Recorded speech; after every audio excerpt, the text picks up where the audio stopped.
शहर के पुराने हिस्से में एक हवेली थी। ऊंची दीवारें, जंग लगे गेट और खिड़कियां जिनमें हमेशा अंधेरा रहता था। लोग कहते थे वो घर ठीक नहीं है, लेकिन उस घर में रहती थी नैना।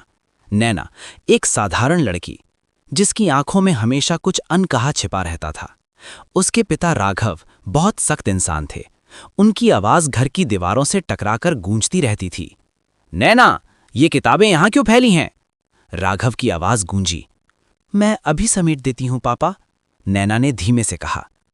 उसकी माँ मीरा चुपचाप सब देखती रहती थी, जैसे बोलना उन्होंने सालों पहले छोड़ दिया हो। नैना के कमरे में एक पुरानी डायरी थी जिसे वो हर रात छुपकर पढ़ती थी। उस डायरी में लिखा था, अगर तुम ये पढ़ रही हो तो समझो मैं अब इस दुनिया में नहीं हूं। नैना हर बार ये लाइन पढ़कर सिहर उठती। डायरी उसकी बड़ी बहन रिया की थी, जो 5 साल पहले अचानक गायब हो गई थी। रिया हमेशा हंसती रहती थी, पूरे घर की जान थी, लेकिन एक दिन वो अचानक गायब हो गई। राघव ने बस इतना कहा, वो घर छोड़कर चली गई है। लेकिन नैना को हमेशा लगता था सच्चाई कुछ और है। एक रात नैना अपने कमरे में बैठी डायरी पढ़ रही थी। तभी खिड़की पर हल्की सी दस्तक हुई। ठक ठक। नैना डर गई। धीरे धीरे उसने खिड़की खोली। बाहर एक लड़का खड़ा था। तुम नैना हो? उसने पूछा। हाँ, लेकिन तुम कौन? नैना ने घबराते हुए कहा। मैं आरव हूं, रिया का दोस्त। ये नाम सुनते ही नैना का दिल जोर से धड़कने लगा। तुम रिया को जानते हो? वो कहाँ है? नैना ने जल्दी से पूछा। आरव ने इधर उधर देखा, फिर धीमे से बोला, रिया गायब नहीं हुई थी, उसे गायब किया गया था। नैना के हाथ कांपने लगे। क्या मतलब? आरव ने कहा, तुम्हारे पापा कुछ छुपा रहे हैं। उस रात नैना सो नहीं पाई। क्या सच में उसके पिता? नहीं, ये संभव नहीं। लेकिन डायरी में लिखी बातें और अब आरव की बातें, सब कुछ जुड़ता जा रहा था। अगले दिन नैना ने पूरे घर की तलाशी लेने का फैसला किया। तभी उसे एक बंद कमरा दिखा, जिसे हमेशा ताला लगा रहता था।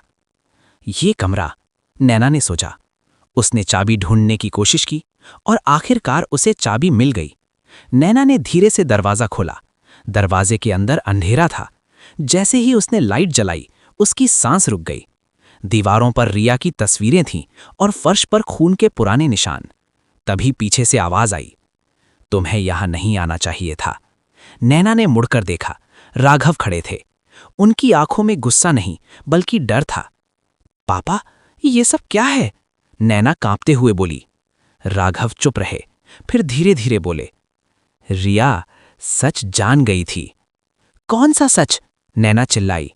मैं लोगों के लिए काम करता हूं जो खतरनाक हैं। तुम्हारे पापा अच्छे इंसान नहीं हैं। आरव की बात अब सच लग रही थी। नैना की आंखों से आंसू बहने लगे। तो आपने रिया के साथ क्या किया? राघव चिल्लाए। मैंने कुछ नहीं किया। तभी एक और आवाज आई, उन्होंने कुछ नहीं किया। नैना और राघव दोनों ने पीछे मुड़कर देखा। दरवाजे पर रिया खड़ी थी। रिया? नैना की आवाज कांप गई। रिया मुस्कुराई। मैं जिंदा हूं। नैना दौड़कर उसे गले लगा लेती है। रिया ने कहा, पापा गलत नहीं है, वो हमें बचा रहे थे। किससे? नैना ने पूछा। उन लोगों से जो इस शहर को कंट्रोल करते हैं। रिया ने बताया, मैंने उनकी सच्चाई जान ली थी, इसलिए मुझे छुपना पड़ा। और आरव? नैना ने पूछा। रिया का चेहरा सख्त हो गया। वो दुश्मन है। नैना को जैसे झटका लगा। क्या?